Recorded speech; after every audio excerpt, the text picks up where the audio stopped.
अस्सलामु अलैकुम वरहमतुल्लाहि वबरकातुहू।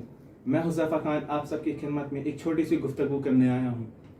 आज जिस तरह से हमारा मुस्लिम समाज नशे की दलदल में डूबता चला जा रहा है, हमारे नौजवान आए दिन नशे के शिकार होते जा रहे हैं। कई अपनी जान गंवा बैठते हैं तो कई अपनी जानों के साथ खेल रहे हैं। अभी तक नौजवानों नशा से उजड़ते हुए परिवार मैंने देखा है, तभी मैं आज आपके बीच एक छोटी सी आपसे गुजारिश करने आया हूँ। मैं इस्लाम का भी हवाला दूंगा और दुनिया का भी हवाला दूंगा।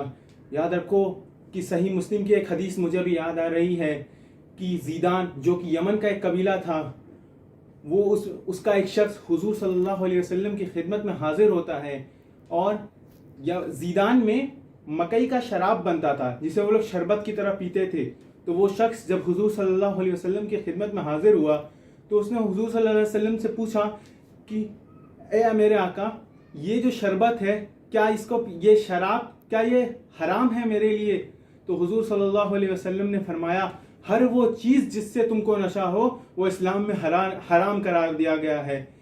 तो उसने पूछा कि या रसूल अल्लाह, अगर मैं इसको पीता हूँ तो मुझे क्या होगा आखिरत में? तो हुजूर सल्लल्लाहु अलैहि वसल्लम ने फरमाया कि आखिरत में महशर के रोज़ अल्लाह सुब्हानहू तआला तुमको उन जहन्नमियों का जो जहन्नम में जल रहे हैं उनका पसीना पिलाएगा और उनका मवाद पिलाएगा। तो क्या आप चाहते हैं कि हुजूर सल्लल्लाहु अलैहि वसल्लम के सामने आपके साथ ऐसा सलूक किया जाए? याद रखो, मुझे शाह वलीउल्लाह मुहद्दिस देलवी की किताब अनफुसल आरिफीन की वो वाक़या याद आ रहा है। दो दरवेश का वाक़या बयान करते हैं अपनी किताब में। लिखते हैं, शाह वलीउल्लाह लिखते हैं, एक बड़ा दरवेश था जो इल्म में भी बड़ा था और एक आम दरवेश था। एक दिन दोनों को ख्वाब आता है रात को कि हुजूर सल्लल्लाहु अलैहि वसल्लम की मजलिस लगी है। आम दरवेश उस मजलिस में बैठा है, लेकिन बड़े दरवेश को उस मजलिस में जाने की इजाज़त नहीं मिलती।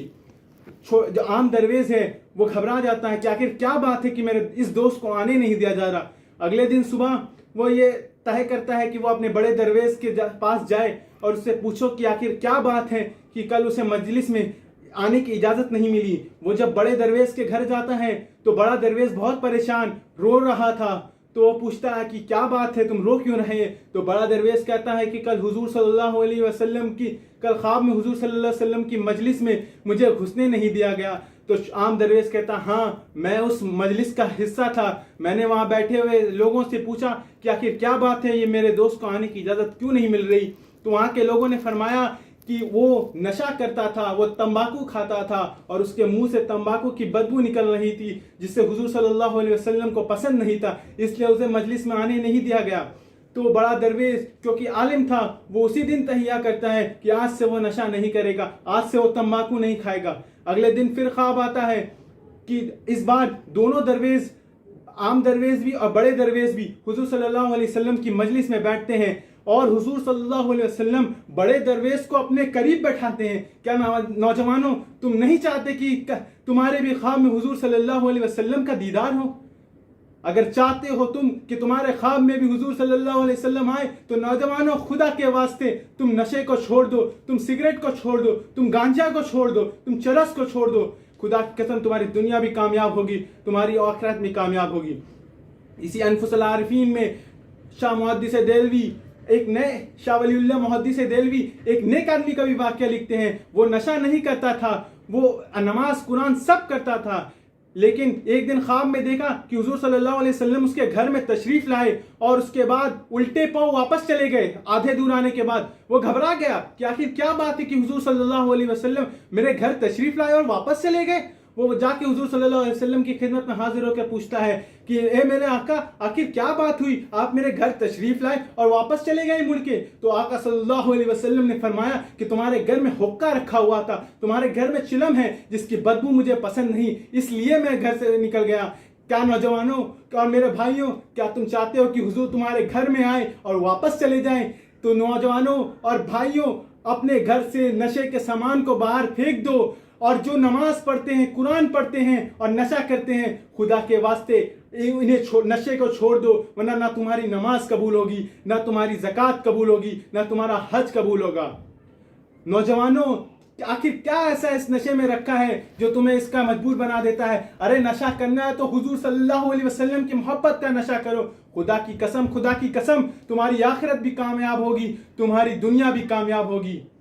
नौजवानों, बस तुमसे एक ही दरखास्त है कि यह नशा तुमको दुनिया के में तो तकलीफ देगा, तुम्हारे वालिदैन को तकलीफ देगा।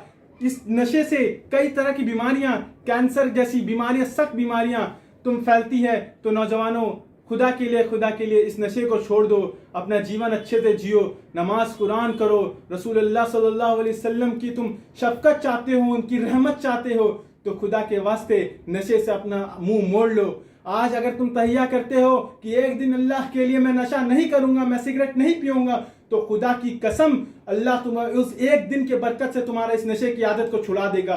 आज जब बाजारों में घूमता हूं तो देखता हूं 8-8 साल के बच्चे एक एक डिब्बी सिगरेट पी जाते हैं। जरा सा भी तरस नहीं आती कि क्या तुम्हारे हालात, क्या तुम्हारे हेल्थ पर बात आएगी। इसलिए मैं तमाम वालिदैन से गुजारिश करता हूँ, तमाम दोस्तों से अपने गुजारिश करता हूँ कि नशे को छोड़ दो, एक अच्छा जीवन जियो और रसूलुल्लाह सल्लल्लाहु अलैहि वसल्लम की जिंदगी को फॉलो करो।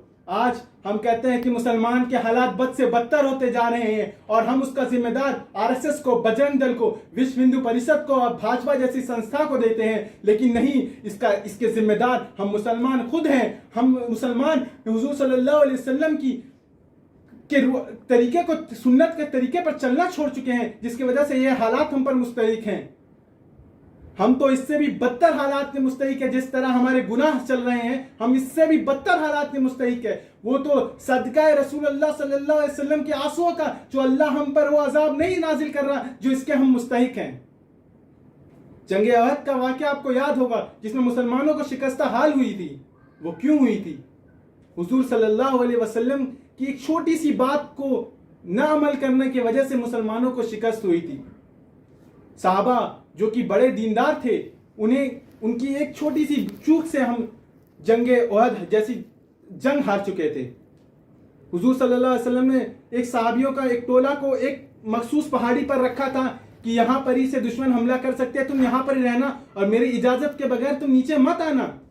जब जंग हुई, मुसलमानों को पहले फतह हासिल हुई, मुसलमान और जितने भी कुफार थे वो भाग खड़े हुए थे, तो नीचे के जो मुसलमान थे वो माले गनीमत लूटने में लग गए। तो ऊपर वाले को लगा कि अब तो हम जंग जीत गए हैं, अब हमें भी चलना चाहिए। उन्होंने हुजूर का इंतजार नहीं किया, हुजूर के आदेश का इंतजार नहीं किया और वो नीचे चले गए। खालिद बिन वलीद जो उस वक्त तक मुसलमान नहीं हुए थे, वो उन्होंने देखा कि पीछे वाली पहाड़ी खाली है, उन्होंने वहां से आकर मुसलमानों पर हमला कर दिया और मुसलमानों को शिकस्त हाल हुई। हुजूर सल्लल्लाहु अलैहि वसल्लम की एक छोटी सी नाफरमानी का अंदाजा तो हमें जंग हारने से हुआ। तो आज अगर हम अपनी जिंदगी का मुहासबा करें तो देखेंगे कि हम तो आए दिन सुबह उठने से लेकर शाम के सोने तक हम तो हुजूर सल्लल्लाहु अलैहि वसल्लम की नाफरमानी करते हैं, उनके बातों पर अमल नहीं करते और हम खुद को गुलाम रसूल कहते हैं। ऐसे कैसे होगा मेरे भाई? मस्जिदें वीरान पड़ी रहती है, चौक चौराहे भरे पड़े रहते हैं। नौजवानों, चलो मस्जिद की तरफ, यही तुम्हारा आखिरत का फैसला करेगा, यही तुम्हारा दुनिया का फैसला करेगा। अस्सलामु अलैकुम वरहमतुल्लाहि वबरकातुहू।